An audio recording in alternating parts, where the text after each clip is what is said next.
سورۃ الاحزاب کی ان آیات کا مطالعہ کرتے ہوئے ایک سوال ذہن میں اٹھتا ہے کہ مسلمانوں کی حقیقتاً جنگ تو کفار کے ساتھ تھی، لیکن پچھلے ایک رکوع سے اللہ رب العالمین صرف منافقین کے متعلق بات کر رہے ہیں۔ اصل میں اس کا مقصد یہ ہے کہ مسلمان اپنی صفوں میں سے ہر اس گندی مچھلی کو نکال دیں جو ان کی ہوا اکھیڑنے کی کوشش کر رہی ہے، کیونکہ اسلام کا امتیاز یہ ہے کہ یہ اخلاص مانگتا ہے۔ جب تک ہم اس کے ساتھ مخلص نہیں ہیں، ہمارے اندر دنیا کی طلب ہے یا دنیا کا کوئی مقصد ہمارے دل کے اندر موجود ہے، تب تک ہمارے دلوں کے اندر خلوص نہیں ہے۔ اسی لیے ہم دیکھتے ہیں کہ صحابہ کرام رضوان اللہ علیہم اجمعین جب انہوں نے بدر کی جنگ میں مال غنیمت کے متعلق آپس میں اختلاف کیا کہ اسے کیسے تقسیم کیا جائے گا، مسلمانوں کے 3 گروہ بنے۔ پہلا گروہ کہہ رہا تھا کہ ہم نے رسول اللہ کی حفاظت کی، اس لیے اس مال پر ہمارا زیادہ حق ہے۔ دوسرا کہہ رہا تھا کہ ہم نے دشمن کا تعاقب کیا کہ وہ پلٹ کر حملہ نہ کریں، اس لیے اس پر ہمارا حق ہے۔ اور تیسرا گروہ یہ کہہ رہا تھا کہ یہ اکٹھا ہم نے کیا ہے، اس لیے اس پر ہمارا حق ہے۔ یہ باتیں زبان کی حد تک چل رہی تھیں کہ صحابہ کرام نے اللہ کے رسول سے بھی اس کے متعلق سوال کر لیا۔ اور اللہ کا یہ احسان اس امت کے اوپر کہ پہلی امتوں پر غنیمتیں حلال نہیں تھیں، اس امت کے اوپر اللہ رب العالمین نے غنیمتیں حلال کر دی ہیں۔ اللہ رب العالمین فرماتے ہیں یسألونک عن الانفال، یہ لوگ آپ سے غنیمتوں کے متعلق سوال کرتے ہیں، ان سے یہ کہیے کہ لڑائی کس کے لیے کی ہے، جنگ کس کے لیے کی ہے؟ کیا تم دنیا کے مال کی طلب کے لیے لڑائی کر رہے تھے؟ کیا تم تلواریں اور گھوڑے اور اونٹ حاصل کرنے کے لیے جنگ کر رہے تھے؟ اگر اللہ ہی تمہاری مدد نہ کرتا، اگر اللہ ہی تم جیسے 313 کو جن کے پاس پورے ہتھیار موجود نہیں ہیں ان کو فتح نہ دیتا، تو بتاؤ تمہارا کیا حال ہوتا؟ اپنے سے 3 گنا بڑے لشکر کے ساتھ تم ٹکرا گئے اللہ پر بھروسہ کر کے، لیکن اب مال غنیمت آنکھوں کے سامنے آیا ہے تو تم عجیب و غریب باتیں کر رہے ہو۔ اے محمد صلی اللہ علیہ وسلم ان سے کہیے الانفال للہ والرسول، غنیمتیں اللہ اور اس کے رسول کی ہیں۔ کسی مسلمان کو کوئی حق نہیں بنتا کہ وہ اس کے اوپر اپنا حق جتائے کہ یہ مال میرا ہے، یہ مال میرا ہے۔ فاتقوا اللہ، اللہ سے ڈرتے رہو چاہے تم نے جنگ لڑی ہے۔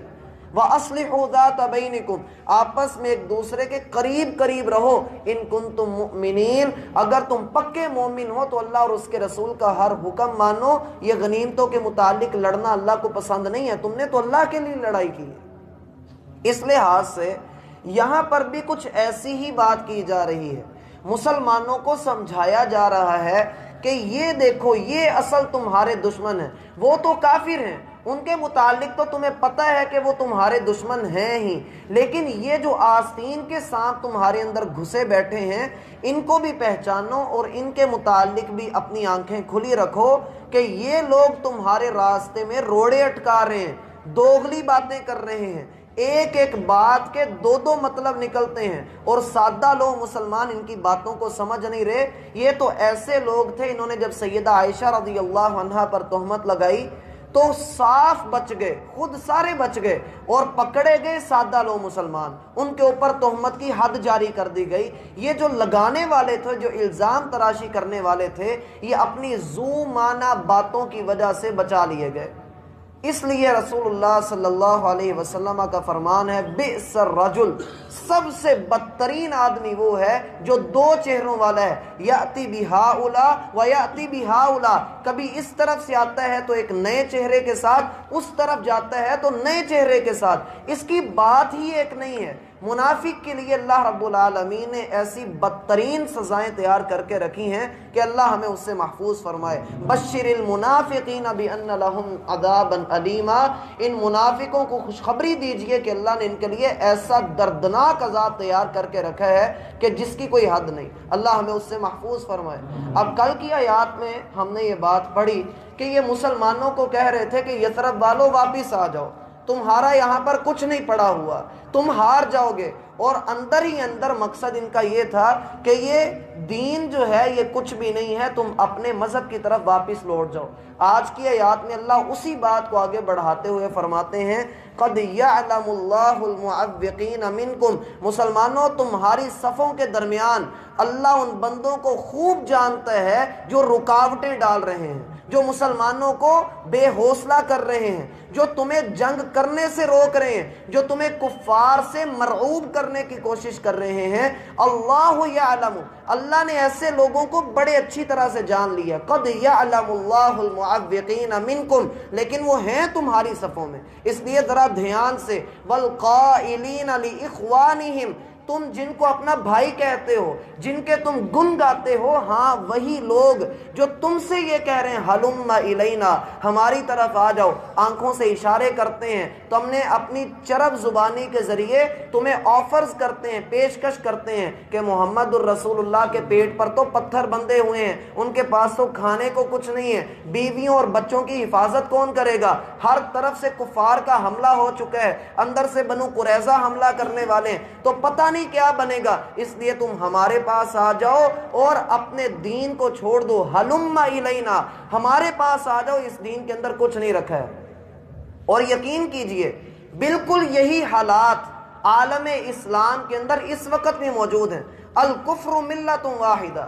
سارا کفر اسلام کے خلاف ایک امت بن چکا ہے۔ ہر ایک نے اسلام کا نام مٹانے کے لیے ایسے ایسے ہتھیار اور ایسے ایسے میدان سجا لیے ہیں کہ ہم جیسے سادہ لوگ مسلمان اس سے غفلت میں پڑے ہوئے ہیں۔ جب رسول اللہ صلی اللہ علیہ وسلم نے یہ بات فرمائی ہے کہ کل ایک وقت ایسا آئے گا تم پر کہ کفار تم پر یوں ٹوٹ پڑیں گے جیسے بھوکا کھانے کے اوپر ٹوٹ پڑتا ہے۔ لوگوں نے کہا اللہ کے رسول کیا ہم تعداد میں کم ہو جائیں گے؟ کہا نہیں، تم تعداد میں بہت زیادہ ہوگے۔ اے اللہ کے رسول کیا ہم نماز چھوڑ دیں گے؟ کہا نہیں، تم نمازیں بھی ادا کر رہے ہوگے۔ اے اللہ کے رسول کیا ہم زکوٰۃ نہیں ادا کریں گے؟ کہا تم زکوٰۃ بھی ادا کرو گے، دین سارا تمہارے پاس موجود ہوگا۔ پھر اے اللہ کے رسول وجہ کیا ہوگی؟ آپ نے فرمایا حب الدنیا و کراہیت الموت، دنیا کی طلب کے اندر تم اپنے آپ کو بھگا بھگا کر اس کی محبت میں ڈوب چکے ہوگے، و کراہیت الموت، اور مرنا بھول چکے ہوگے۔ تمہیں دنیا چاہیے، صرف دنیا چاہیے، تمہیں دنیا کو اپنا مقصد بنا چکے ہوگے اور آخرت کی تمہیں کوئی فکر نہ ہوگی، تم موت سے نفرت کرو گے اور دنیا سے محبت کرو گے۔ یہ وہ وقت ہوگا جب کافر تم پر یوں ٹوٹ پڑیں گے جیسے بھوکا کھانے کے اوپر ٹوٹ پڑتا ہے۔ اور پھر اسی طریقے سے مسلمانوں کے اوپر جب ہر طرف سے یلغار ہوئی ہے، کوئی اللہ کا بندہ ایسے اللہ کے دشمنوں کے خلاف کھڑا ہوتا ہے تو اپنے ہی مسلمان اس کی ٹانگیں کھینچ کھینچ کر، اس کے بازو پکڑ پکڑ کے، اس کے راستے میں رکاوٹ بن بن کر اس کو نیچے بٹھاتے ہیں، اس کو دباتے ہیں، اس کی آواز کو نیچا کرتے ہیں کہ تم اگر ایسی بات کرو گے تو فلاں ناراض ہو جائے گا، فلاں طرف سے امداد آنا بند ہو جائے گی، ہمارا یہ معاملہ بند ہو جائے گا۔ اللہ فرماتے ہیں قد یعلم اللہ المعوقین منکم والقائلین لاخوانہم، یہ اپنے ہی ہوتے ہیں، یہ اپنے ہی ممبروں کے اوپر بیٹھنے والے ہوتے ہیں جو پھر جہاد کے خلاف تقاریر کرتے ہوئے نظر آتے ہیں، جو یہ کہتے ہیں کہ جی اس وطن کے اندر جہاد نہیں ہو سکتا، پہلے اپنے وطن کی سالمیت کو برقرار کر لیجیے۔ اللہ فرماتے ہیں وہ وقت بھی تھا جب محمد الرسول اللہ صلی اللہ علیہ وسلم کے خلاف پورا عرب اکٹھا ہو کر آ گیا تھا، وہ نہیں بیٹھے تو ہم کیوں بیٹھیں؟ اور پھر کس طرح سے اللہ رب العالمین نے فتح نصیب فرمائی۔ میرا بھائی یہ بات ذہن میں رکھیے، قرآن کریم صرف واقعات بیان نہیں کرتا، یہ کوئی تاریخ کی کتاب نہیں ہے، یہ عالمگیر کتاب ہے۔ ہر ماحول کے اوپر، ہر معاشرے کے اوپر اس کی تعلیمات کو ہم اثر انداز کروا سکتے ہیں۔ شرط یہ ہے کہ ہم اس کو سمجھ کر پڑھنے والے ہوں، شرط یہ ہے کہ ہم اس کے بیان کیے ہوئے واقعات کی نظر میں اور ان کی آئینے کے اندر خود کو کھڑا کر کے دیکھ سکیں کہ اس وقت بھی یہی حالات بنے تھے، آج اگر یہ حالات ہیں تو میرا دین اور میرا قرآن مجھے کیا کہتا ہے۔ اگر یہ لوگ اس طرح سے کہہ رہے ہیں ہلم الینا، آ جائیے ہماری طرف، اللہ فرماتے ہیں ولا یأتون البأس الا قلیلا، یہ جنگ میں کبھی بھی حاضر ہوتے ہوئے تمہیں نظر نہیں آئیں گے، یہ کبھی بھی آگے نہیں بڑھیں گے۔ اور لوگ تو اس طرح سے جہاد کی تربیت لینے کو بھی برا سمجھتے ہیں۔ حالانکہ رسول اللہ صلی اللہ علیہ وسلم پر آیات نازل ہوئیں، اعدوا لهم ما استطعتم من قوۃ ومن رباط الخیل، کفار کے خلاف اپنی ہمت طاقت کے مطابق اپنی تیاری کر کے رکھو۔ اللہ کے بندو، ہم یورپ کی طرف دیکھیں تو وہ اپنے بچوں کو سال میں 1-2 ماہ تک ایسے کورسز ضرور کرواتے ہیں جس میں ان کی جسمانی فٹنس کو برقرار رکھا جاتا ہے، ان کو کراٹے سکھائے جاتے ہیں، مارشل آرٹ کا ماہر بنایا جاتا ہے، تعلیمی میدان میں ان کو آگے بڑھایا جاتا ہے۔ جو چیزیں ہمارے معاشرے کے اندر نظر نہیں آتی ہیں، جن کو رسول اللہ صلی اللہ علیہ وسلم کے دور میں اہمیت حاصل تھی، عید کے دن صحابہ کرام تیر اندازی کی، نیزہ بازی کی مشق کیا کرتے تھے، صرف اس لیے کہ ذروۃ سنام الاسلام الجہاد، اسلام کی جو اصل بنیاد اور کوہان ہے وہ جہاد ہے، اس کے بغیر گزارا نہیں ہے۔ جب سے مسلمان جہاد چھوڑ چکے ہیں تب سے مسلمان ذلت کے گھڑوں کے اندر جا رہے ہیں، اور جب یہ اپنی عظمت رفتہ واپس حاصل کرنا چاہیں گے، اللہ کے بندو اپنی تاریخ اٹھا کر دیکھو۔ ایک وقت وہ بھی تھا کہ کپڑے کے اندر 17 پیمند لگے ہوا کرتے تھے اور کسی کافر کی جرت نہیں تھی کہ وہ آنکھ اٹھا کر دیکھے، لیکن ایک وقت وہ بھی آیا تھا جب امت نے جہاد کو چھوڑا اور یوسف بن تاشکین کی قبر کے اوپر آ کے فرانسیسی صدر نے لات مارتے ہوئے کہا تھا کہ یوسف اٹھ اور آ کر ہمارا بیڑا غرق کر کے ہمیں دکھا، تیرے جیسا یوسف اب پیدا نہیں ہوگا، وہ تو ہی تھا جو ہمارے بڑوں کو مار گیا، لیکن ہم نے تیری نسلوں کے اندر ایسا زہر گھول دیا کہ کبھی ہمارے خلاف کھڑے نہیں ہوں گے۔ جب صلاح الدین ایوبی رحمت اللہ علیہ کی قبر کے اوپر ٹانگ مار کر کہا گیا کہ ہم نے تیری امت کے اندر ایسا نشہ پیدا کر دیا ہے، ایسے جوان کھڑے کر دیے ہیں جو عورت اور شراب کے رسیا ہیں، جن کو اس کے علاوہ کچھ نظر ہی نہیں آتا، صدیوں بعد کوئی صلاح الدین ایوبی پیدا ہوا تو ہوا، اگر وہ بھی پیدا ہوگا تو اس کے راستے میں بھی ہم کھڑے ہوں گے اور اس کے راستے میں اس کے اپنے بھی کھڑے ہوں گے۔ وہ اللہ کے بندو، ہمارے وہ مسلمان اسلاف، وہ ہمارے کمانڈر جنہوں نے ساری زندگی جہاد کے میدانوں میں گزار دی، ہم ان کو بھلا کر آج ان لوگوں کے گن گاتے ہیں یا ان لوگوں کو اپنا رول ماڈل بنا رہے ہیں جنہوں نے ہمارے اسلاف کی قبروں کے اوپر جا کر ایسے ڈائیلاگ بولے، اور ہم ہیرو مانتے ہیں صرف نام کی حد تک۔ اور اگر پیروی کے اعتبار سے دیکھیے، تیاری کے اعتبار سے دیکھیے تو ہماری حالت ہی کیا ہے۔ وہ بندہ جس نے پچھلے دنوں کشمیر میں حملہ کیا، اس کی حالت کیا تھی؟ وہ ایک اللہ رب العالمین کا بندہ، اس نے 40 سے زیادہ ان کو مارے، اور جب وہ مرے زخم لگے ہیں ان کو، اب وہ سارے چیخ بھی رہے ہیں، اور چیخنے کے بعد جب وہ ہمارے اس وقت ٹماٹر بند کر چکے ہیں، تجارتی معاملات جو ہیں وہ بند کرنے کی باتیں کر رہے ہیں، تو اللہ کے بندو اس کے لیے ہمیں بھی تیاری کرنے کی ضرورت ہے۔ رسول اللہ صلی اللہ علیہ وسلم پہ بھی ایسا دور آیا تھا۔ اس کا یہ مطلب ہرگز نہیں کہ ہم جہاد کو جو ہے وہ چھوڑ کر بیٹھ جائیں اور یہ سمجھ لیں کہ اب یہ وقت ایسا نہیں رہا۔ اللہ فرماتے ہیں اشحۃ علیکم، ان منافقوں کی اگلی نشانی بھی دیکھو، اگلی حالت بھی ان کی دیکھو کہ قربانی نہیں دیں گے، اپنی جان قربان نہیں کریں گے، یہ کبھی بھی اپنی جان قربان کرنا ہی نہیں چاہیں گے، کیونکہ اللہ تو قربانی مانگتا ہے، اللہ تو جان مانگتا ہے، اللہ تو مال مانگتا ہے۔ ان اللہ اشترى من المؤمنین انفسهم واموالهم بان لهم الجنہ،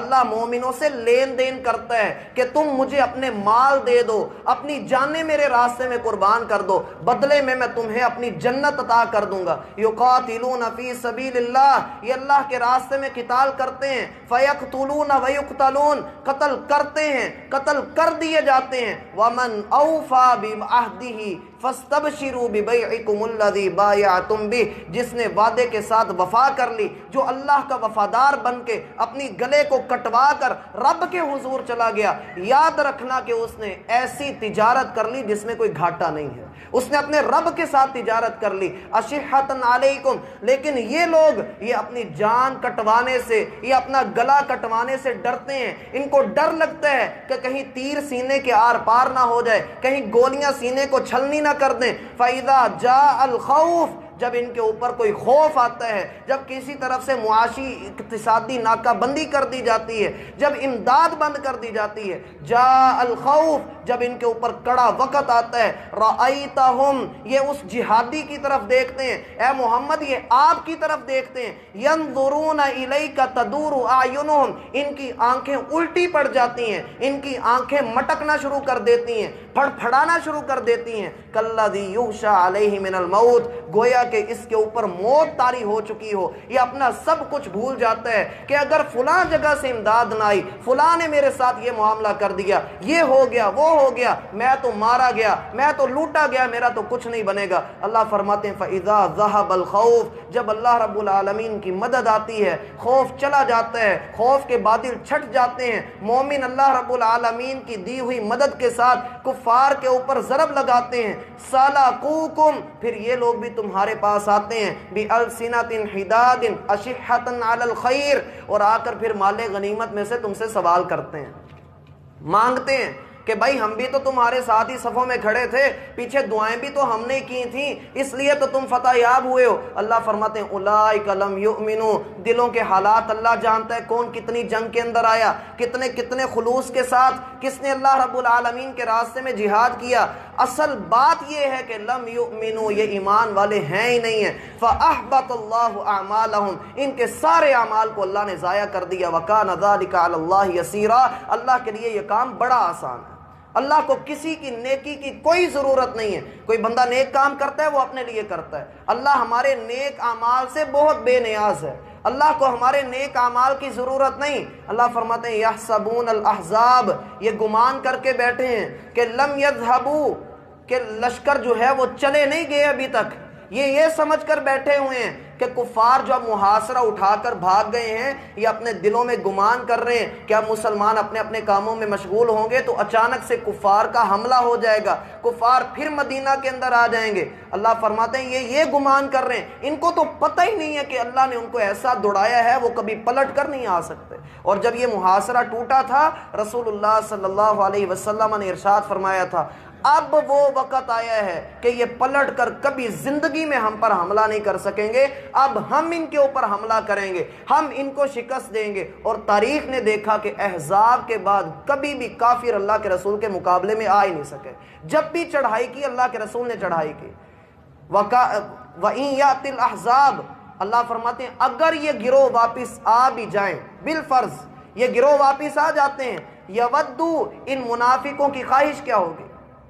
یہ کیا کہیں گے، لو انہم بادون فی الاعراب، کاش کہ یہ میدان جنگ میں ہوتے ہی نہ، یہ وہاں پر کھڑے ہی نہ ہوتے، یہ دیہاتوں میں جا کر بیٹھ جاتے، اور یسألون عن انبائکم، وہاں دیہاتوں میں بیٹھ کر انتظار کرتے کہ کون جیتا اور کون ہارا، تمہارے بارے میں خبریں لیتے رہتے۔ وَلَوْ كَانُوا فِيكُمْ، مسلمانوں اگر تمہاری افرادی قوت ان کے جانے سے کم ہو جاتی ہے، تمہیں ڈر لگتا ہے کہ ہمارے ساتھی کم ہو جائیں گے، تو ڈرو نہیں، اگر یہ تمہارے درمیان موجود ہوتے، ایک تمہارے حوصلے پست کرتے،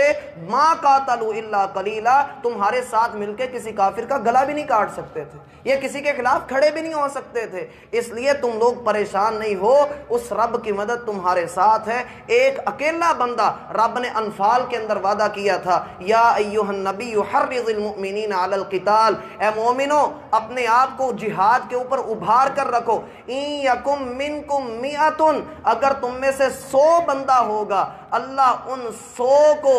1000 کے اوپر بھاری کر دے گا، تم میں سے 10 بندے ہوں گے، اللہ ان کو 100 کے اوپر غالب کر دے گا۔ اور اللہ رب العالمین نے آج دکھایا ہے کہ ایک بندے کو مالک نے 40 کے اوپر غالب کیا ہے، 60 سے زیادہ ان کے زخمی کیے ہیں، اور اللہ کے فضل سے وہ اپنی شہادت کو حاصل کر کے اللہ کی جنتوں میں انشاءاللہ پہنچ چکا ہے۔ ہمیں بھی یہ غور کرنا ہے کہ جب جہاد اتنی عظمتوں والا ہے تو ہم اس کے خلاف نہیں بلکہ اس کے حق میں رہیں، اس کے لیے ہم اپنی تیاری کو تیار رکھیں۔ اللہ ہمیں سمجھنے کی توفیق عطا فرمائے۔ سورۃ الاحزاب کی